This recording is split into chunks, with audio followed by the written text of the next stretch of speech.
Usa ka malipayong adlaw nga Biyernes kanatong tanan mga igsoon, katapusang adlaw sa bulan sa Mayo ug karong adlaw unyang hapon kita dinhi sa parokya sa Balilihan maghimong sa atong tradisyonal nga pagtakop sa Flores de Mayo ug diin paghimon usab nato ang religious festival, traditional religious festival ang Santa Cruzan 2024 nga din ato mga reynas pinanguluhan sa atong Reyna Elena ug ang mga sagalas magprosesyon unya kauban na o dungan na sa program o coronation. Ang simbahan karong adlaw nagsaulog sa kasaulugan o piyesta sa pagduaw ni Santa Maria ngadto sa igagaw nga si Santa Isabel or the feast of the visitation of the Blessed Virgin Mary sa iyang igagaw nga si Saint Elizabeth or Santa Isabel. Nga diin gi-commemorate nato sa ikaduhang misteryo sa kalipay, the visitation. Unsa man ang liturgical significance o spiritual significance nining maong gesture sa mahal nga birhen sa iyang pagduaw ngadto sa igagaw nga si Santa Isabel. Nindot ba kayo ang asoy ani sa Biblia no? Mitungas ang mahal nga birhen sa kabungturan sa Judea. Unsa may tuyo sa mahal nga birhen sa iyang pag-adto sa igagaw nga si Santa Isabel? Duha ka butang. Primero matod sa mga Bible scholars, miadto ang birhen pagpaambit sa maayong balita. Nga naman, aning panahona si Santa Isabel nagmabdos kang San Juan nga magbubunyag. No? The precursor of Christ. The one who prepared the way of Christ. I think 6 months.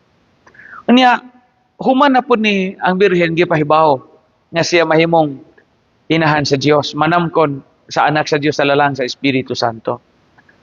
Mao bitaw nga ingon ang iyang igagaw, ngano kahang miduaw man ako ang inahan sa kong Ginoo. Nga sa pagkadungog nako sa imuhang pagtimbaya, miulpot ang bata, buntis si Santa Isabel na Saint John the Baptist. So ang gida ni Mama Mary is good news, the joy, ang kalipay nga sila nakadawat ang mga sorpresa sa Ginoo.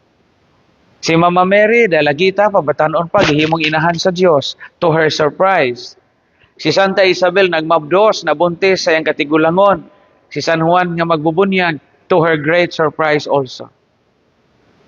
So, nindot ni pamalandungan nato sa itong kinabuhi kay usahay, muduaw ta sa ato mga parinti, mga higala, mga silingan, mga suod sa kinabuhi, di ta magdagma yung balita. Usay mo duaw taon sa may atong dalhon, chismis. Sa may atong dalhon, intriga. Sa may atong dalhon, mga dautang, mga balita, dautang, mga istorya, ngamoy makaingon, nga makasain no atong silingan, nga kitay magagalgal nila, paghisgot sa kinabuhi sa mga tao nga watay labot. Piskay og muduaw ta sa atong mga ginikanan, atong mga silingan o mga paryente, magdatag maayong balita, magdatag gasa, ang atong pagduaw nila mahimong kalipay sa atong giduaw. No? Nindot. Ikaduhang pamalandog, biduaw ang mahal nga birhen ngadto kang Santa Isabel to assist her cousin nga nagsabak. Mao bitaw nga 3 months si Mama Mary hingpuyo ni Santa Isabel human ni ana mipauli sa ila. So, Mama Mary went in haste to the hill country of Judea to assist Saint Elizabeth. Diha sa iyang panginahanglan, sa iyang pagbuntis, o diha sa iyang umaabot nga pagpanganak. So makita nato unsa ka manggihunahon ang mahal nga birhen. Unsa siya ka manggibak-anon sa iyang igagaw. Batanon pa man si Mama Mary atong panahon. Mao po din nato. Nayo ba mga tao nga di na makahunahon nagduaw. Di na gani ato duawon atong mga tiguang sa bukid nga nagmasakiton. Di na ta muduaw sa ato nga mga higala kaniadto nga nanginahanglan sa atong pagdasig, pagbisita o pagatiman. Usay din na ganita muduaw sa ato nga mga maestro sa unang maestra nga nakatabang nato taliwa sa atong pag-eskwela. Di na ta muduaw sa mga tao nga mo'y nakapahiluna natong trabaho.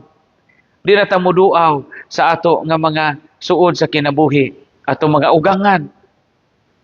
Ang pagduaw dahil mailhan o pag-ila.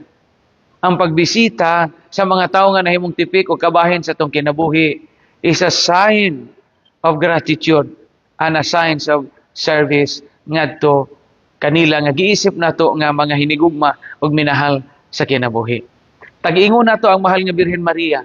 Miduaw siya sa igagaw nga si Santa Isabel. Nagdala og maayong balita ug nangalagad sa iyang igagaw nga hapit na manganak ug hapit na magpahimugso sa usa ka dakong propeta si San Juan nga magbubunyag nga nag-andam sa dalan ug agianan sa Ginoong Hesukristo. Daigo nato ang Dios, angay nato isang pasalamatan.